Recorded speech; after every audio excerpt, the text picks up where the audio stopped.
This video is called Standard Form of a Linear Equation.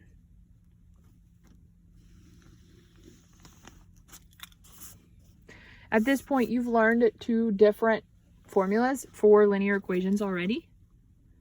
This is the old one, really old one, from Unit 5. Y equals mx plus b is slope-intercept form.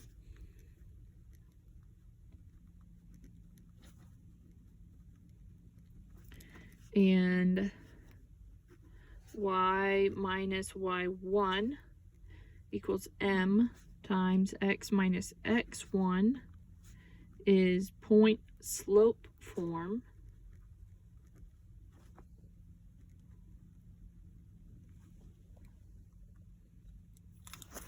The new one that I'm going to teach you in this video is called standard form. AX plus BY equals C.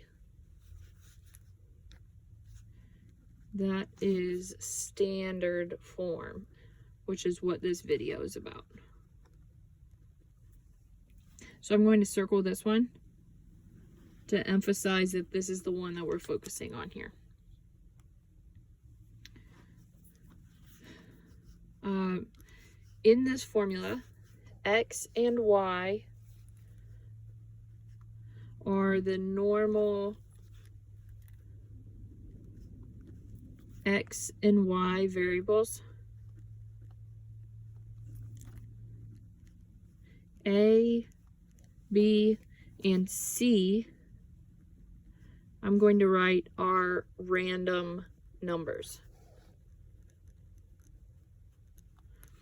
A, B, and C don't mean anything. These 3 numbers here, we are going to fill in. We're going to put actual numbers there instead of letters.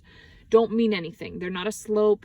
They're not a y-intercept. They're not a point that's on the line. They don't tell you anything all by themselves. We have to do some calculations with the equation in order for them to mean anything.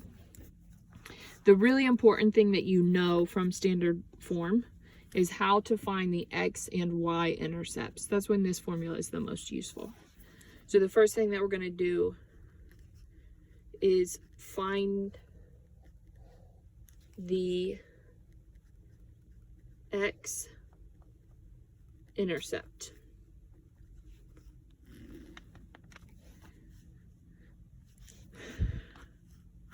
Remember, x-intercepts would be some point on the x-axis. Some random point that hasn't gone up or down at all, which means the y value is 0.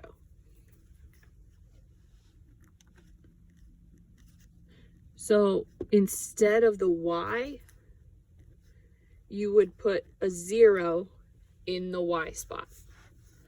That would be your first step to finding that x-intercept. Let me show you with a regular example, like numbers and things.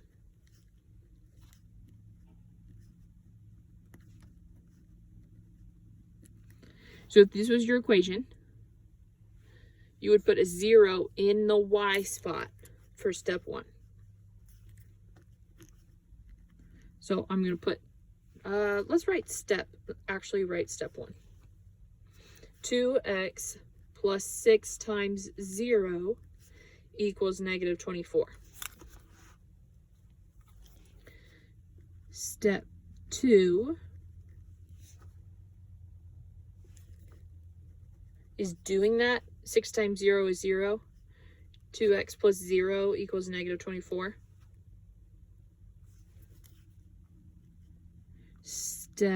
Sorry, I just messed up in my pen. Dang it, this is why you're supposed to use pencils, children. Step 3 would be to just solve for x. Think about drawing your line in here. What would you do to both sides? You can do minus 0 and minus 0 on both sides. But that minus 0 doesn't really mean anything. Those just kind of cancel out. Negative 24 minus 0 is still negative 24.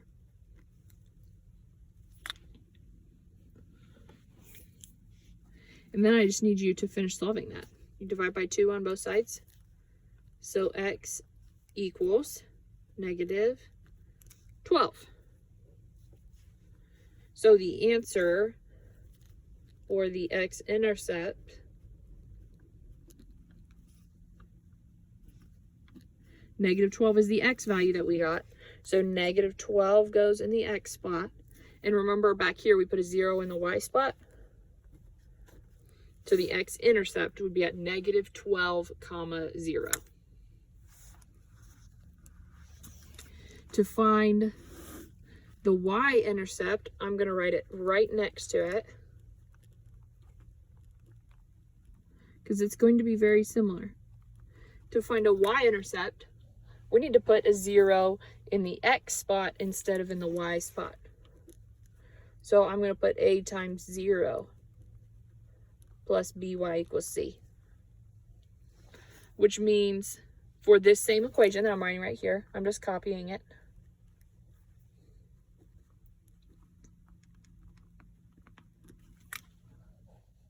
Step 1, instead of putting a 0 in the y spot, I would put the 0 in the x spot. 2 times 0 plus 6y equals negative 24. So step 2, we would simplify that. That's just 0 plus 6y equals negative 24. You can think about doing your minus 0 and your minus 0 on both sides, but again, that doesn't really mean anything. So now we're down to 6y equals negative 24. You divide by 6, divide by 6. You're going to get y equals negative 4, which tells us that the y-intercept is at, remember we put a 0 in the x place, so 0 for x, and negative 4 is what we got for y. So 0, negative 4. That's how to find an x-intercept and a y-intercept. I'm going to do another example on the back of this page and just do it a little bit faster now that you know where I'm getting to.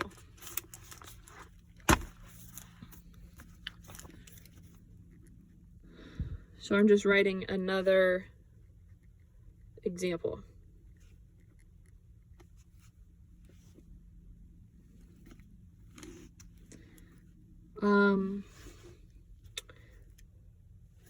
Let's write the equation 3x minus 4y equals, how about 36? I just made that up. I hope these come out to be whole numbers.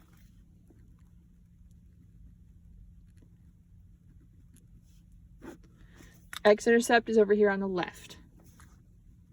To find the x-intercept, we need to put a 0 in the place of y. Instead of y, there's a 0 now.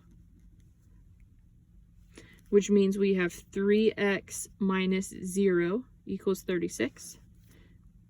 You can think about doing your plus 0 on both sides, but don't worry too much about that because it doesn't mean anything.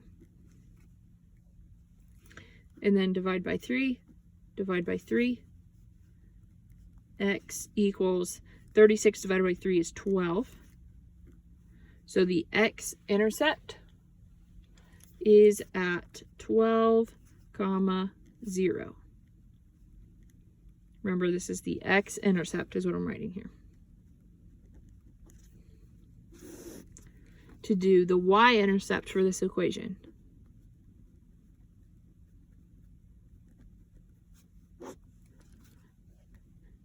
I would put a 0 in for the x because I want to find out what the y would equal. So I'm going to do 3 times 0 minus 4y equals 36. Which means this is 0 minus 4y equals 36. Subtract the 0, subtract the 0. Be careful here. Are you being careful? Are you paying attention? See this minus with the 4? It cannot just disappear. In your next step, you need to write negative 4y. People mess that up all the time, especially on the IXL. This minus has to drop down with that 4. Now you divide by -4, and y would equal -9. So 0, -9 would be the y-intercept. And try the IXL and see what happens.